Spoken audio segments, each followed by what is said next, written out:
Бирюзовые волны Карибского архипелага переливались под палящим полуденным солнцем. Для большинства людей океан — это непредсказуемая, глубокая и немного пугающая стихия.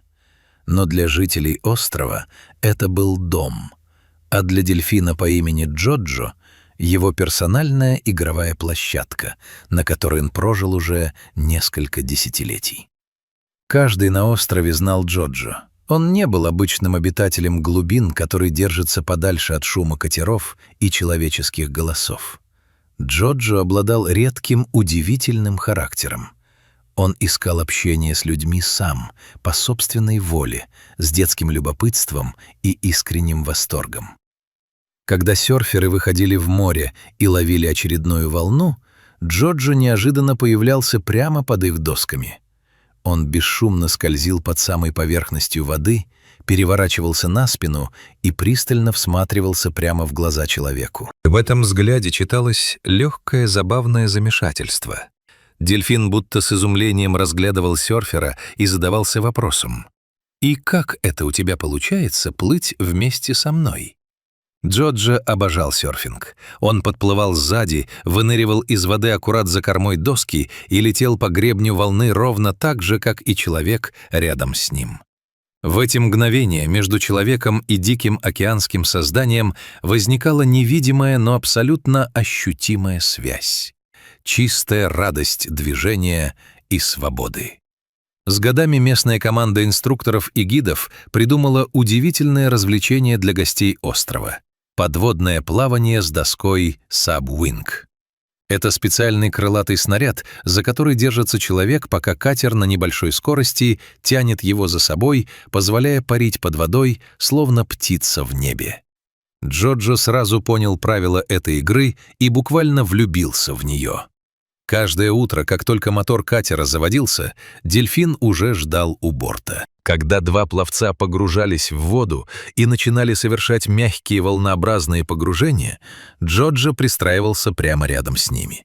Он подныривал под крыло SubWing, крутил мертвые петли и синхронно повторял каждое движение людей. Инструкторы знали, Джоджо не любит уставать или торопиться. Поиграв с одной парой любителей приключений, он отплывал чуть в сторону, когда катер останавливался для смены пассажиров. Джоджо терпеливо дрейфовал на поверхности, выставив спинной плавник, и ждал, пока следующие два человека наденут маски и прыгнут в воду. Как только в воде появлялись новые партнеры по игре, Джоджо издавал радостный ультразвуковой щелчок и вновь устремлялся в погружение. Когда мы только начинали наш бизнес, мы даже представить не могли, насколько сильно Джоджо полюбит общение с нами, всплывают воспоминания гидов. Он не просто приплывал за едой или случайно пересекал наш маршрут. Ему действительно нравилось дружить. Джоджо уже далеко не юный дельфин. По оценкам биологов и местных жителей, ему от 35 до 40 лет. Для афалины в дикой природе это почтенный, мудрый возраст.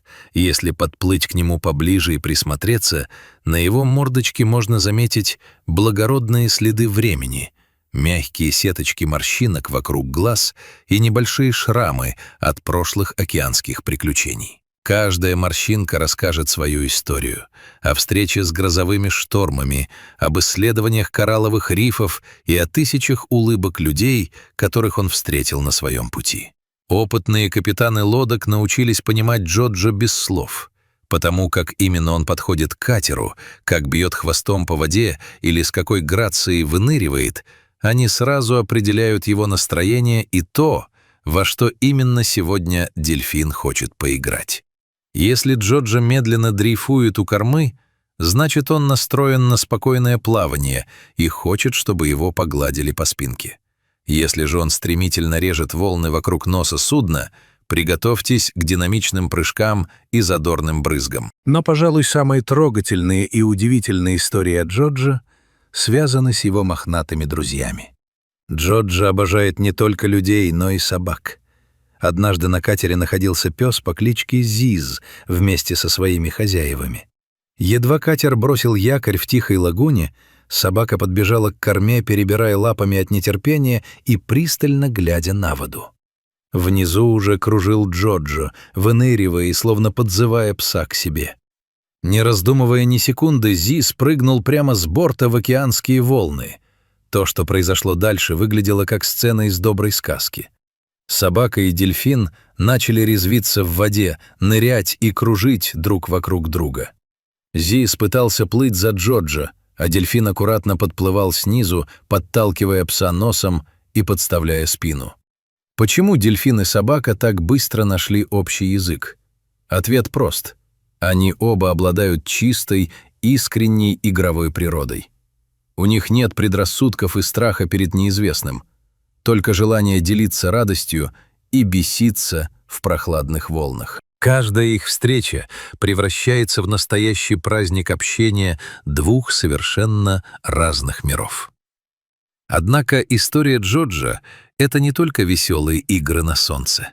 Это еще и история о борьбе за свободу и защите дикой природы. Несколько лет назад крупные коммерческие застройщики вознамерились построить на острове дельфинарий. Это было бы катастрофой для местной экосистемы. Диких животных планировали отлавливать и помещать в тесные бетонные бассейны ради развлечения туристов. Когда местное население узнало об этом проекте, волна протеста охватила весь остров. Джоджо стал не просто любимцем, а настоящим символом свободы. На бамперах сотен автомобилей появились популярные наклейки с надписью «Джоджо says no». Джоджо говорит «нет». Люди объединились, организовывали митинги, подписывали петиции и в конечном итоге добились отмены строительства дельфинария. Вся община единодушно решила, дельфины должны оставаться свободными на своей родине в открытом океане. Жители острова доказали, что настоящая любовь к животным заключается не в том, чтобы запереть их в клетки и заставить выполнять трюки за рыбу, а в том, чтобы беречь их естественную среду обитания и уважать их личные границы. Каждый, кому посчастливилось поплавать с Джоджо с маской и трубкой, отмечал одну удивительную деталь. Под водой дельфин смотрит не просто на человека вообще, он смотрит прямо в глаза.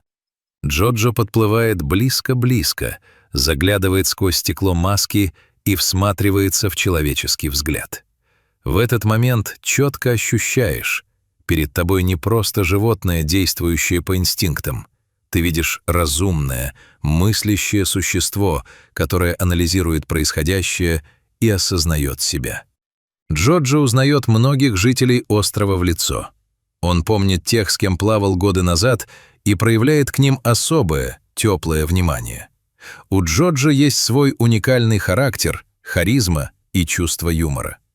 В его поведении прослеживается невероятно глубокая личность, во многом похожая на человеческую. Он может быть озорным дурачишкой, пускающим пузыри из дыхала, может быть ласковым другом, а может величественным хозяином океана.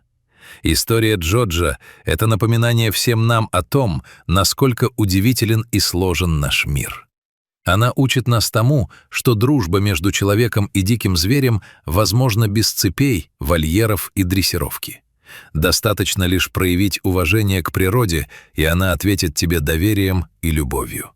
И сегодня, когда солнце опускается за горизонт архипелага, окрашивая небеса в пурпурные и золотые тона, где-то там, среди бирюзовых волн, свободный дельфин Джоджо продолжает свой бесконечный танец свободы.